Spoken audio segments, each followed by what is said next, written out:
विद्यार्थी मित्रो नमस्ते. आज आपण इयत्ता 12वी सायकोलॉजी या विषयामधील टॉपिक क्रमांक 4 बोधात्मक प्रक्रिया, ज्याला आपण कॉग्निटिव्ह प्रोसेस असं म्हणतो आहे, या टॉपिकचा आज आपण अभ्यास करणार आहोत. या टॉपिकची इंट्रोडक्शन आपल्याला सांगता येईल. मेंदूच्या ज्या उच्च प्रक्रिया असतात त्याला आपण बोधात्मक प्रक्रिया असं म्हणतो. या बोधात्मक प्रक्रियेच्या सहाय्याने जगामध्ये जेवढं काही नॉलेज आहे, ज्ञान आहे, ते आपल्याला प्राप्त होऊ शकतं. या बोधात्मक प्रक्रियेचा अभ्यास मानसशास्त्राच्या कॉग्निटिव्ह सायकोलॉजी किंवा ज्याला आपण बोधात्मक मानसशास्त्र असं म्हणतो, या शाखेद्वारे अभ्यास केला.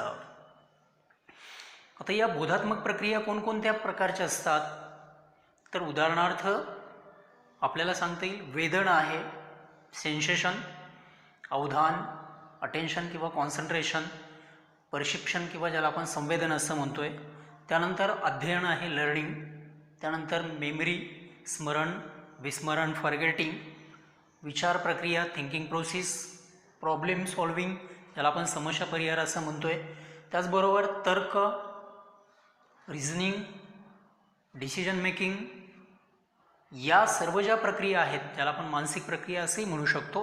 तर या सर्व मानसिक किंवा बोधात्मक या ज्या मानसिक प्रक्रिया आहेत ही सर्व बोधात्मक प्रक्रियेची उदाहरणे आहेत. तर या बोधात्मक प्रक्रियेपैकी काही प्रक्रियांचा आपल्याला या टॉपिकमध्ये अभ्यास करायचा आहे. त्यामध्ये आपण अवधान हा जो घटक आहे तो सुरुवातीला आपण अभ्यास करणार आहे. अवधान म्हणजे काय? अवधान हा जरी मराठी शब्द असला तरी तो फारसा व्यवहारामध्ये प्रचलित नाही आहे. त्याला आपण लक्ष केंद्रित करणं असं म्हणू शकतो, अटेन्शन किंवा कॉन्सन्ट्रेशन. एखाद्या गोष्टीवरती आपण आपलं अवधान देतो, म्हणजेच काय तर एखाद्या उद्दीपकावरती आपण आपलं लक्ष केंद्रित करतो, त्याला आपण अवधान किंवा कॉन्सन्ट्रेशन, अटेन्शन असं म्हणतो. तर ही अटेन्शन ही जी कन्सेप्ट आहे, संकल्पना आहे, ती विद्यार्थी मित्र आज आपल्याला समजून घ्यायची आहे. अवधानाचं आपल्या जीवनामध्ये नेमकं काय महत्त्व आहे? तर तुम्हाला सर्वांना ही गोष्ट माहिती असेल की परीक्षा जवळ आल्यानंतर आपल्याला आपल्या अभ्यासावरती आपलं अवधान द्यावं लागतं, आपलं कॉन्सन्ट्रेशन द्यावं लागतं, आपलं अटेन्शन द्यावं लागतं. आणि जर अटेन्शन तुमचं चांगलं असेल तरच पुढे जाऊन अंडरस्टँडिंग तुम्हाला चांगलं होतं. एखादा भाग तुम्ही वाचलेला तो तुम्हाला समजून येऊ शकतो. आणि जर तो एखादा भाग जर तुम्हाला व्यवस्थित समजला असेल तर त्याचं परत रिकॉलिंग किंवा ज्याला आपण प्रत्यावान किंवा स्मरण मेमरीमध्ये तो घटक आपल्याला साठवता येऊ शकतो किंवा तो परत आपल्याला रिकॉल करता येऊ शकतो, परत आठवता येतो. म्हणजे ही एक सगळी क्रमवार जी पद्धती आहे यामध्ये अवधानाला खूप महत्त्व आहे, कॉन्सन्ट्रेशनला खूप महत्त्व आहे. हीच प्रक्रिया आज आपल्याला या ठिकाणी समजून घ्यायची आहे. व्यक्तीच्या सभोवताली हजारो उद्दीपक असतात आणि ते सतत व्यक्तीवर परिणाम करत असतात. परंतु म्हणून काही आपण सर्वच उद्दीपकाकडे लक्ष देत असतो का? तर नाही आहे. आपण सर्वच उद्दीपकाकडे लक्ष देत नाही आहे. त्यातील फक्त काही महत्त्वाच्या निवडक उद्दीपकावरतीच आपण आपलं लक्ष केंद्रित करतो. त्याला आपण अवधान किंवा अटेन्शन, कॉन्सन्ट्रेशन असं म्हणतो. आता उदाहरणार्थ तुम्हीसुद्धा परीक्षा जवळ आल्यानंतर इतर ज्या सर्व ॲक्टिव्हिटीज तुम्ही करता, जसं की खेळणे आहे किंवा फिरायला जाणे आहे किंवा इतर ज्या गोष्टी तुम्ही करता, याकडे तुम्ही दुर्लक्ष करता आणि आपला संपूर्ण फोकस आपल्या अभ्यासावरती करता. आपलं संपूर्ण लक्ष तुम्ही तुमच्या अभ्यासावरती केंद्रित करता. म्हणजेच काय, इतर सर्व गोष्टीकडे दुर्लक्ष करणं आणि महत्त्वाच्या गोष्टीवरती लक्ष केंद्रित करणं, याला आपण अवधान असं म्हणतो. आपल्या दररोजच्या जीवनामध्ये हजारो घटना आपल्या अवतीभोवती घडत असतात. जसं की पक्ष्यांचा किलबिलाट आहे, वाहनांचे आवाज आहेत, वाहनांचे कर्णकर्कश हॉर्न्स आहेत किंवा शेजारच्या घरातून येणारा आवाज आहे, गोंगाट आहे. असे हजारो उद्दीपक सतत आपल्यावरती परिणाम करत असतात. म्हणून काय आपण सगळ्याच उद्दीपकाकडे लक्ष देतो का? तर नाही आहे. आपण फक्त सिलेक्टिव्ह, ज्याला आपण निवडक अवधान असं म्हणतोय, अशा निवडक गोष्टीवरतीच आपण आपलं अवधान देतो किंवा केंद्रित करतो, लक्ष केंद्रित करतो. तर ही अवधान ही संकल्पना आपल्याला समजून घेत असताना आपल्याला पहिल्यांदा अवधान व्याख्या व स्वरूप समजून घेणं महत्त्वाचं आहे.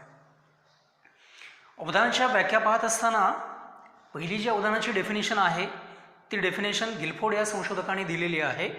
गिलफोर्ड असं म्हणतात की व्यक्ती कशाचे निरीक्षण करणार आहे याची निवड करणाऱ्या प्रक्रियेला त्यांनी अवधान असं म्हटलेलं आहे.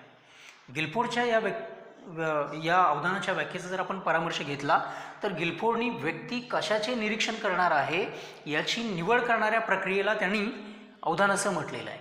आता या गिलफोर्डच्या व्याख्येमध्ये निवड करणाऱ्या प्रक्रियेला, ही निवड जी प्रक्रिया आहे म्हणजेच काय, मी आता तुम्हाला सांगितल्याप्रमाणे अवतीभोवती जरी हजारो उद्दीपक आपल्या अवतीभोवती सतत आपल्यावरती परिणाम करत असले तरी आपण सर्वच उद्दीपकाकडे लक्ष देत नाही आहे, त्याच्यातून काही निवडक घेतो आणि त्याच्यावरती आपण आपलं लक्ष केंद्रित करतो. म्हणून इथे गिलफोर्ड यांनी व्यक्ती कशाचं निरीक्षण करणार आहे याची निवड करणाऱ्या प्रक्रियेला, व्यक्तीला निरीक्षण करायचं आहे पण निरीक्षण करण्यापूर्वी त्याला एका सिलेक्टिव्ह घटकावरती ॲस्पेक्टवरती त्याला फोकस करायचा आहे, त्याला त्यांनी अवधान असं, कॉन्सन्ट्रेशन असं म्हटलेलं आहे. त्यानंतर दुसरी डेफिनेशन दिलेली आहे नॉर्मन मन या संशोधकांनी. नॉर्मन मन हे संशोधक असं म्हणत आहेत की अवधान म्हणजे तरी काय आहे, तर ज्या मानसिक प्रक्रियेद्वारे निवडक अथवा वेचक उद्दीपकाला बोधात्मकतेच्या किंवा जाणीवेच्या केंद्रस्थानी आणणं याला त्यांनी अवधान असं म्हटलेलं आहे. आता ही जी नॉर्मन मनची डेफिनेशन आहे, या डेफिनेशनमध्ये ज्या मानसिक प्रक्रियेद्वारे निवडक अथवा वेचक उद्दीपकाला जाणीवेच्या केंद्रस्थानी आणणं, जाणीव म्हणजे कॉन्शियसनेस ज्याला आपण बोधावस्था असं म्हणतोय, या बोधात्मकतेच्या ठिकाणी एखाद्या उद्दीपकाला आणणं त्याला त्यांनी अवधान असं म्हटलेलं आहे. ज्या मानसिक प्रक्रियेद्वारे निवडक अथवा वेचक उद्दीपकाला जाणीवेच्या केंद्रस्थानी आणणं किंवा बोधात्मक प्रक्रियेच्या केंद्रस्थानी आणणं म्हणजे त्यांनी त्यास अवधान असं म्हटलेलं आहे. इथे गिलफोर्डची डेफिनेशन आणि नॉर्मन मनची डेफिनेशन या दोन्ही डेफिनेशनमध्ये एक तफावत आपल्याला दिसून येईल, एकसारखेपण आपल्याला दिसून येईल. तो कोणत्या गोष्टीचा आहे, तर तो आहे निवडक प्रक्रिया आणि वेचक व निवडक उद्दीपकाला जाणीवेच्या केंद्रस्थानी आणणं. हे दोन्ही व्याख्येमधलं साम्य आहे. दोघांच्याही व्याख्येमध्ये त्यांनी निवडक उद्दीपकाला जाणीवेच्या केंद्रस्थानी आणण्याला महत्त्व दिलेलं आहे. कॉन्शियसनेसच्या ठिकाणी एखादी गोष्ट जर आपण आणत असू, त्यावरती जर आपण आपलं लक्ष केंद्रित करत असू तर त्याला त्यांनी अवधान असं म्हटलेलं आहे. त्यानंतर पुढे मॅकडुगल या संशोधकाची एक व्याख्या आहे, डेफिनेशन आहे, अवधान कक्षेतील विशिष्ट उद्दीपक जाणीवेच्या केंद्रस्थानी आणण्यासाठी मानसिक पातळीवर होणारी हालचाल किंवा वेचक प्रक्रिया म्हणजे अवधान.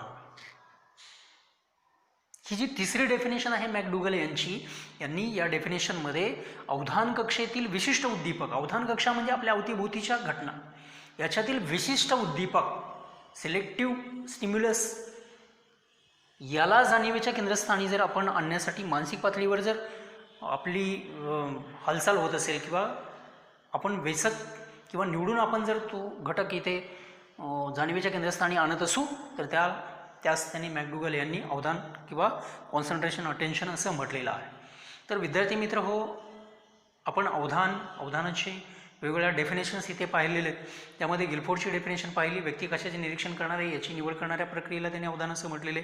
नॉर्मन मन या संशोधकाने ज्या मानसिक प्रक्रियेद्वारे निवडक अथवा वेचक उद्दीपकाला जाणीवेच्या केंद्रस्थानी आणण्यासाठी आणले जाते त्यास त्यांनी नॉर्मन मन यांनी अवधान असं म्हटलेलं आहे. तर मॅकडुगल या संशोधकांनी अवधान कक्षेतील विशिष्ट उद्दीपक जाणीवेच्या केंद्रस्थानी आणण्यामध्ये मानसिक पातळीवरती जी होणारी हालचाल आहे किंवा जी मानसिक पातळीवरती होणारी जी वेचक प्रक्रिया आहे त्याला त्यांनी अवधान असं म्हटलेलं आहे.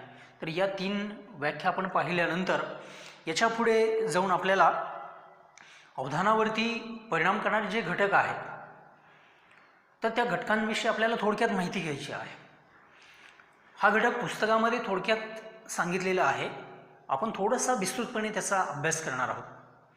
विद्यार्थी मित्र हो, जेव्हा एखाद्या उद्दीपकावरती आपण आपलं लक्ष केंद्रित करतो त्यावेळी काही वस्तुनिष्ठ घटक असे असतात किंवा काही व्यक्तिनिष्ठ घटक असे असतात की जे व्यक्तीचं कॉन्सन्ट्रेशन फ्लक्च्युएट करतात, डायव्हर्ट करतात. याही घटकांचा आपल्याला या ठिकाणी अभ्यास करणं इथे महत्त्वाचं आहे. असे कोणकोणते घटक असतात ज्याला आपण व्यक्तिनिष्ठ घटक असं म्हणतोय किंवा वस्तुनिष्ठ घटक असं आपण म्हणतो आहे. हे दोन्ही प्रकारचे घटक, याला आंतरिक नियामके किंवा बाह्य नियामके असंही म्हटलं जातं. अवधानाचे आंतरिक नियामके किंवा बाह्य नियामके किंवा अवधानावर परिणाम करणारे घटक, यामध्ये वस्तुनिष्ठ आणि व्यक्तिनिष्ठ घटकांचा समावेश होतो. असे कोणकोणते वस्तुनिष्ठ घटक आहेत तर ज्यामध्ये आपल्याला सांगता येईल की तीव्रता आहे, इंटेन्सिटी ज्याला आपण, ज्या उद्दीपकामध्ये तीव्रता अधिक असते अशा उद्दीपकाकडे आपले लक्ष तात्काळ खेचले जाते. वेधले जाते.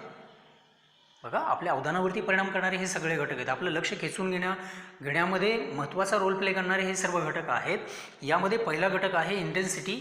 ज्या ज्या उद्दीपकामध्ये इंटेन्सिटी आहे, तीव्रता आहे, हे तीव्र असणारे उद्दीपक आपलं लक्ष खेचून घेतात. उदाहरणार्थ विजांचा लखलखाट असेल, ढगांचा गडगडाट असेल, याच्यामध्ये हायली इंटेन्सिटी आहे, उच्च तीव्रता आहे. आणि या उच्च तीव्रतेमुळे किंवा फटाक्यांचा आवाज आहे किंवा वेल्डिंगचा प्रखर प्रकाश आहे, तर यासारखे जे घटक आहेत हे सगळे घटक काय आहेत, यांच्यामध्ये तीव्रता असल्यामुळे आपण किती जरी त्या उद्दीपकाकडे लक्ष द्यायचं नाही असं ठरवलं तरी आपण कळत नकळतपणे आपलं लक्ष त्या उद्दीपकाकडे गेल्याशिवाय राहणार नाही.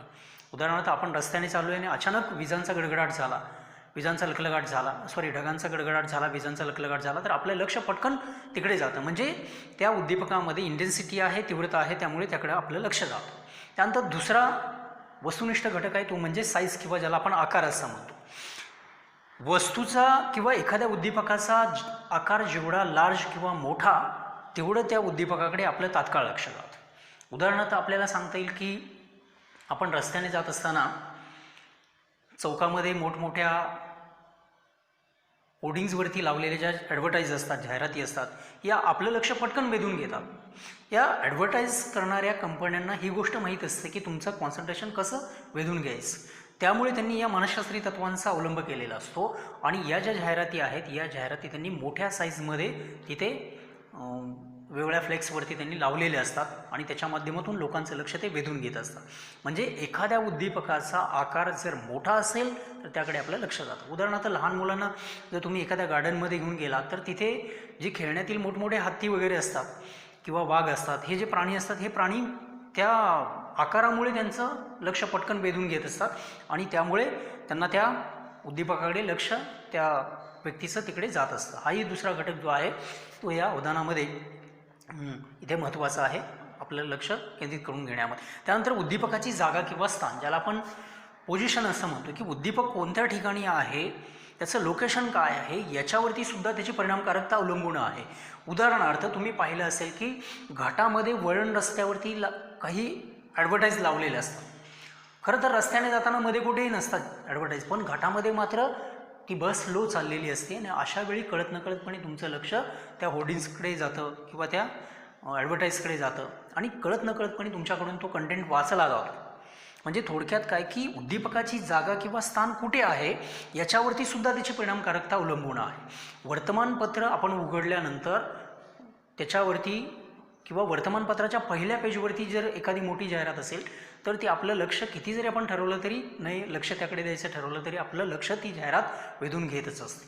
म्हणजे उद्दीपकाचं स्थान हा सुद्धा भाग खूप महत्त्वाचा आहे की जो आपलं लक्ष केंद्रित करून घेऊ शकतो. त्यानंतर रिपिटेशन किंवा पुनरावृत्ती.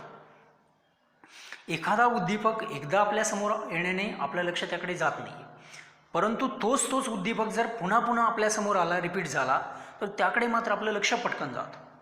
त्याला आपण पुनरावृत्ती असं म्हणतो. की उदाहरणार्थ टेलिव्हिजन आपण पाहत असताना टेलिव्हिजनच्या खाली स्क्रीनच्या खालच्या पट्टीमध्ये आपल्याला एक स्क्रोल ॲडव्हर्टाईज असते.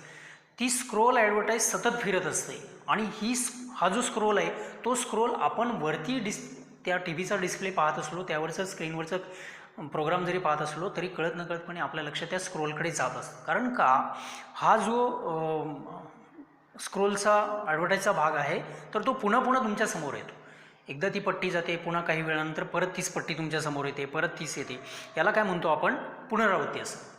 किंवा रेडिओवरती न्यूजच्या अगोदर ज्या काही जाहिराती लावल्या जातात या जाहिराती दररोज त्याच असतात, त्यामुळे ते आपल्याला पाठ होतात. कळत नकळतपणे आपलं लक्ष त्या जाहिरातींकडे जात असतं. बातम्यांच्या अगोदर ज्या काही जाहिराती आपण ऐकतो त्याचं रिपिटेशन अनेकदा झालेलं असतं. मग आपल्याला माहिती असेल पोलिओ सप्ताह असेल तर त्या काळामध्ये काही लावल्या जाणाऱ्या जाहिराती असतील तर त्यासुद्धा वारंवार ऐकवल्या जातात.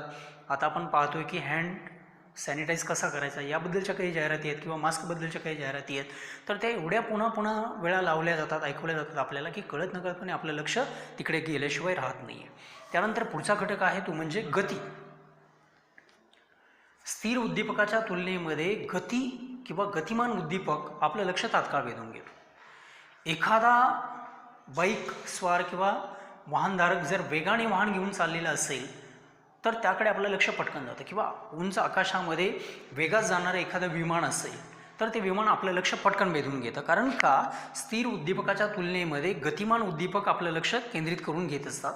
त्यामुळे आपण त्या हालचालीकडे पटकन तिकडे लक्ष देत असतो. त्यानंतर भिन्नता किंवा नाविन्य. ज्या ज्या उद्दीपकामध्ये भिन्नता आहे किंवा नाविन्य आहे अशा उद्दीपकाकडे आपलं लक्ष पटकन जात असतं.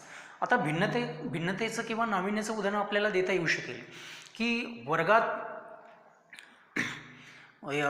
सर्व विद्यार्थी आहेत आणि एखादा विद्यार्थी जर त्यांच्यापेक्षा वेगळा असेल तर त्याला आपण भिन्नता किंवा नाविन्य म्हणतो. उदाहरणार्थ एखाद्या गोष्टीमध्ये थोडासा जरी फरक असेल तर त्याकडे आपलं लक्ष लवकर जातं.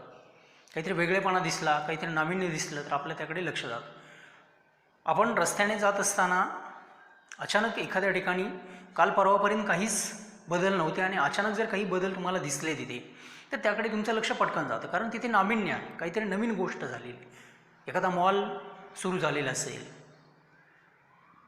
एखादा नवीन शॉप सुरू झालेलं असेल तर ते पटकन तुमचं लक्ष वेधून घेतं. त्याला आपण काय म्हणतो, नाविन्य किंवा भिन्नता असं म्हणतो.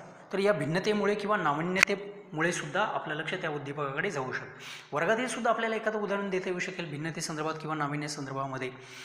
भिन्नता किंवा नाविन्य संदर्भामध्ये आपल्याला वर्गामध्ये एखादा विद्यार्थी, सर्व विद्यार्थ्यांमध्ये एखादा विद्यार्थी जर वेगळ्या प्रकारचा पोशाख करून आलेला असेल की जो त्याचा कॉलेजचा, महाविद्यालयाचा रेग्युलर युनिफॉर्म नाही आहे, तर अशा युनिफॉर्ममध्ये जर तो आलेला असेल तर त्याकडे सर्वांचं लक्ष गेल्याशिवाय राहणार नाही. म्हणजे ज्या ज्या उद्दीपकामध्ये भिन्नता आहे, वेगळेपणा आहे, नाविन्य आहे, अशा उद्दीपकाकडे आपलं लक्ष पटकन जातं. त्यानंतर आयसोलेशन किंवा ज्याला आपण एकाकीपणा असं म्हणतो.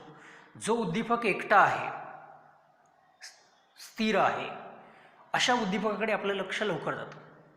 उदाहरणार्थ आपण बसमधून प्रवास करत असताना दूर माळरानावरती एखादा निर्मनुष्य माळरानावरती एखादा वृक्ष असतो, तो वृक्ष आपलं लक्ष वेधून घेतो. किंवा दूर कुठेतरी डोंगरावरती एखादं सुंदरसं घर असतं, ते एकटंच असतं. त्याच्या एकाकीपणामुळे आपलं लक्ष ते वेधून घेत असतं. म्हणजे ज्या ज्या उद्दीपकामध्ये आयसोलेशन आहे, एकाकीपणा आहे, हे उद्दीपक आपलं लक्ष कॅप्चर करतात, केंद्रित करून घेत असतात. त्याला आपण एकाकीपणा असं म्हणू शकतो. त्यानंतर विरोध आहे, कॉन्ट्रावर्शी. ज्या ज्या उद्दीपकामध्ये विरोधाभास असतो, कॉन्ट्रावर्शी असते, असे उद्दीपकसुद्धा आपलं लक्ष वेधून घेत असतात. उदाहरणार्थ आपल्याला सांगता येईल की सर्व विद्यार्थी वर्गामध्ये असताना एखादा विद्यार्थी जर त्यामधला कुठेतरी तिरुपती बालाजीला वगैरे जाऊन आलेला असेल तर तो विद्यार्थी तिथे त्याने आपले केस तिथे दान केलेले असतील तर तो विद्यार्थी लगेच आपल्या तिथे लक्षात येतो. कारण का, इथे विरोधाभास आहे, कॉन्ट्रावर्शी आहे. बाकीची सर्व मुलं आणि तो मुलगा याच्यामध्ये काहीतरी आपल्याला विरोध दिसतो, कॉन्ट्रावर्शी दिसते आणि त्याच्यामुळे आपलं लक्ष त्याकडे जातं. किंवा आपल्याला दुसरं उदाहरण देता येईल की इथे एखाद्या पांढऱ्या पेपरवरती एखादा काळ्या रंगाचा जर स्पॉट आपण टाकला, डाग टाकला, तर त्याकडे आपलं लक्ष पटकन वेधून जातं. पांढऱ्या पार्श्वभूमीवरती काळ्या रंगाचा डाग आपल्या लक्षात तात्काळ वेधून घेत असतो. कारण त्याच्यामध्ये कॉन्ट्रावर्शी आहे, विरोध आहे. तर अशा विरोधाने युक्त जी वैशिष्ट्ये असतात ती आपलं लक्ष वेधून घेत असतात. तर विद्यार्थी मित्र हो, आज आपण इकडे अवधानावरती परिणाम करणारे जे काही वस्तुनिष्ठ घटक आहेत त्या घटकाविषयी आपण चर्चा केलेली आहे. असे काही व्यक्तिनिष्ठसुद्धा घटक आहेत. ते घटक मी तुम्हाला थोडक्यामध्ये सांगणार आहे. यामध्ये पहिला घटक आहे मोटिवेशन किंवा प्रेरणा. ज्या ज्या एखाद्या उद्दीपकाबद्दल जर तुमच्यामध्ये मोटिवेशन असेल तर त्याकडे आपलं लक्ष जातं. उदाहरणार्थ जर तुम्हाला परीक्षेमध्ये चांगले मार्क्स मिळवायचे असतील, ही जर मोटिवेशन तुमच्यामध्ये असेल तर कळत नकळतपणे तुमचं लक्ष, तुमचं कॉन्सन्ट्रेशन अभ्यासाकडे गेल्याशिवाय राहणार नाही. म्हणजे प्रेरणा हा जो घटक आहे तो घटक तुमचं लक्ष तिकडे वेधून घेत असतो. त्यानंतर अभिरुची हा घटक आहे, इंटरेस्ट आहे. हे सगळे व्यक्तीशी संबंधित असणारे घटक आहेत, त्यामुळे त्याला आपण व्यक्तिनिष्ठ घटक असं म्हटलेलं आहे. यापूर्वी आपण पाहिलेले वस्तूशी संबंधित, बाह्य वस्तूशी संबंधित, बाह्य घटनेशी संबंधित सगळे घटक होते, त्यामुळे ते आपलं लक्ष वेधून घेत होते. इथे जो घटक आता आपण पाहतो आहे तो व्यक्तीशी संबंधित आहे. मग ती व्यक्तीची प्रेरणा असेल, मोटिवेशन असेल किंवा इंटरेस्ट असेल. ज्या ज्या गोष्टीमध्ये आपल्याला आवड आहे या गोष्टीकडे आपलं लक्ष पटकन जातं. उदाहरणार्थ एखादा खाद्यपदार्थ जर आपल्याला आवडत असेल तर त्या खाद्यपदार्थाच्या जाहिरातीकडे आपलं लक्ष पटकन जातं, कारण त्याच्याबद्दलची आपल्याला अभिरुची आहे. म्हणजे ज्या ज्या गोष्टीमध्ये आपल्याला इंटरेस्ट आहे, आवड आहे, असे उद्दीपक आपलं लक्ष पटकन वेधून घेत असतात. त्यानंतर मेंटल सेट आहे, मनोन्यास आहे. एखाद्या गोष्टीबद्दलचा एखादा मनोन्यास जर आपला तयार झालेला असेल तर त्याकडे आपलं लक्ष जाऊ शकतं. मेंटल सेट ज्याला आपण म्हणतो. म्हणजे हे जे काही घटक आहेत हे घटक व्यक्तीशी संबंधित आहेत. ध्येय असेल किंवा उद्दिष्ट असेल हे सुद्धा व्यक्तीमधलेच घटक आहेत. व्यक्ती संबंधित घटक आहेत जे व्यक्तीचं अवधान कॅप्चर करतात किंवा त्याच्याकडे स्वतःकडे वेधून घेत असतात. आपल्याला कळत नकळतपणे अशा गोष्टीकडे लक्ष केंद्रित होतच असतं आपल्याला. त्याला आपण काय म्हणतो, व्यक्तिनिष्ठ घटक असं म्हणतो. त्यामध्ये प्रेरणा असेल, अभिरुची असेल, ध्येय असेल किंवा उद्दिष्ट असेल, मनोन्यास असेल. तर हे जे सगळे घटक आहेत हे सगळे घटक व्यक्तीशी संबंधित आहेत जे अवधानावरती परिणाम करत असतात. तर विद्यार्थी मित्र, आज आपण बोधात्मक प्रक्रिया या टॉपिकमध्ये प्रस्तावनेमध्ये आपण इथे या संकल्पना सर्व समजून घेतलेल्या आहेत. त्याचबरोबर अवधानाची व्याख्या पाहिलेली आहे. अवधानाचं स्वरूप कसं असतं तेही सांगितलेलं आहे मी तुम्हाला. त्याचबरोबर अवधान ही प्रक्रिया कशी चालते तर याविषयी आपण या पुढच्या घटकामध्ये अभ्यासणार आहोत. या ठिकाणी आपण थांबतोय. धन्यवाद.